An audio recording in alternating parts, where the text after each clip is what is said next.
What's going on, guys? Mac Junkie here. Welcome back to another video. And in today's video, we're going to be taking a look at the TAC Force TF-707 pocket knife. This is a spring-assisted pocket knife. And the reason I'm doing a video review on this, I obviously haven't done any other knife reviews. Actually, I'm quite interested in knives. I have a lot of other knives, but this is the first, real utility knife that I've gotten because I actually have a need for one. My other knives that I've collected have been, K-bars and some trench knives from the World War I. So given to me by my grandpa. Definitely display knives. I wouldn't take those anywhere. They're much bigger. I'll actually just go ahead and show you guys. This is a K-bar. This is a standard issue. I believe in the 1950s. I believe the Navy. This might have been for the entire military, but this was a standard issue knife for the U.S. Navy in the 1950s and 60s when my grandpa was serving. So this is a collector's item. I don't use it for anything. It's obviously very beat up, very nicked. It's not it's not even really serviceable.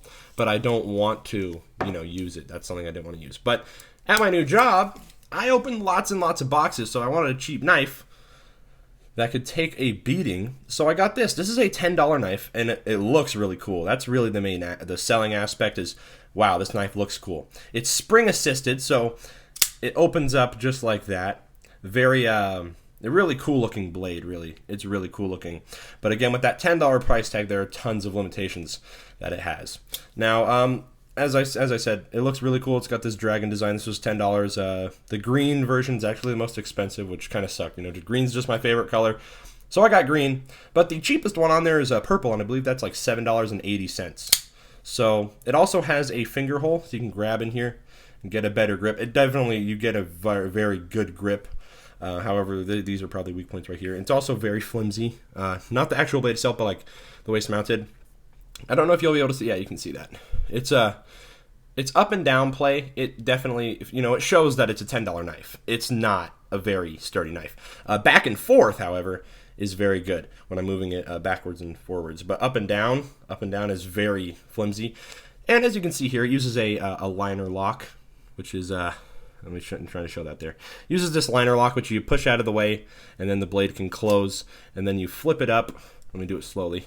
You flip it up, and the liner lock clicks into place right there. So that's how that works. Now, as you can see here, it is it's a half. Let me see if I can get this phone to focus here. All right, so as you can see here, it has a half of it's a regular blade, and then the other half is serrated. But I feel like there's a little bit too much serration. I feel like the serration should have been cut off after the second set of 3 little spikes here, and then have more of this full regular blade. I didn't sharpen it or anything. It comes out of the box pretty dull. It's not very. It didn't even pass the paper test out of the box.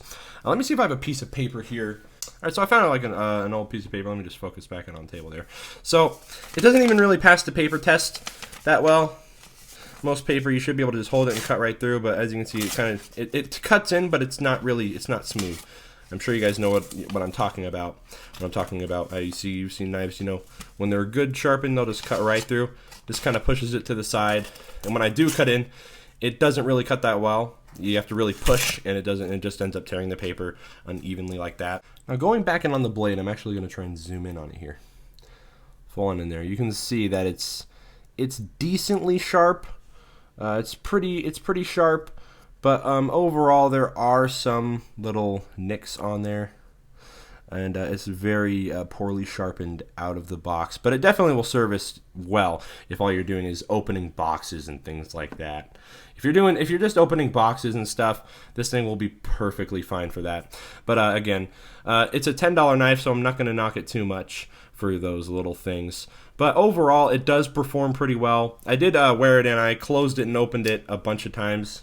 I just, opened it and closed it over and over and over again. Over and over, just opening it and closing it. And it's actually very easy to close with one hand. And it does have a pretty decent pocket clip right here. It is one thing I will give it is it's a very strong pocket clip. I actually had to pull it out and kind of hold it out here for a little bit just to kind of bend it out. So that way it wasn't gripping my pocket to where it would, tear my pants. It was really hard to pull out of my pocket, so I just kind of pulled it out like that and held it out, and now it's very, very smooth in and out of the pocket, but it's definitely not going to go anywhere. And it's also a deep carry pocket clip. As you can see, it goes all the way up to here. So when it's in your pocket, only these like little two top parts are going to be sticking out, because obviously this is a very flashy, colorful, good-looking knife. So that's going to be easily seen. So it's good that it has a deep carry pocket clip. Another cool thing it has is a glass breaker. This is a glass breaker on the bottom, so you can grab it and you can break some glass with that little point right there, that little glass breaker. So another cool little add-on. And another con about it is the centering. Now this is another very important part. Let me see if I can get it to focus. There we go. So as you can see, the blade is not very centered. As you can see, it goes all the way over to this side, and it's almost touching the frame. And it actually does. As you can see, I can push it over. That's where the up and down play is really going to be the killer of this knife. Because when I pull this out, let me just go ahead and focus again. When I pull the knife out, I'm going to see if I can get this. I'm actually just going to, well, here. I think I can do it right here. Do you hear that friction? That's the blade rubbing against the frame of itself. That's the blade rubbing against its own frame. So that is very, very bad. And out of the box, I didn't mess with it or anything. It just came with that really off-center blade. It should be right there. It should be right there, but it's all the way over to the side touching. So that is another weak spot. Now, another really important part of a knife, or any knife ever, is the blade steel. And this is not labeled. It simply says on Amazon, it's stainless steel blade, and that's something that is a red flag. Again, $10 knife, not going to knock it too much. If I had to guess, I would say that it's probably, a 420 HC, or maybe an AUS 6 steel, because those are some really low quality steels that are used in very common and cheap knives. So if it's simply labeled as stainless steel blade, it's going to be one of those, maybe a mixture. But it definitely looks good, and it's going to service you fine if you just want to cut some boxes open or open mail or something like that, and you don't want to have a super heavy duty knife for anything too intensive. That's going to mess up this knife really quick. But anyways, guys, that's about it for this video. This is my first knife review. If you guys know anything about knives, go and tell me how I did.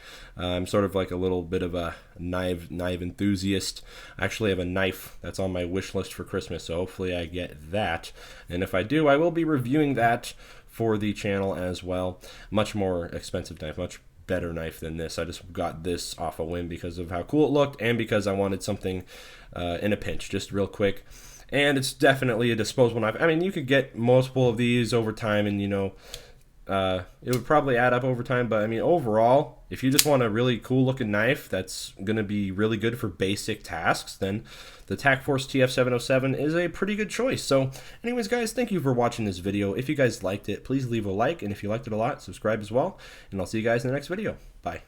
We are the music makers, and we are the dreamers of dreams.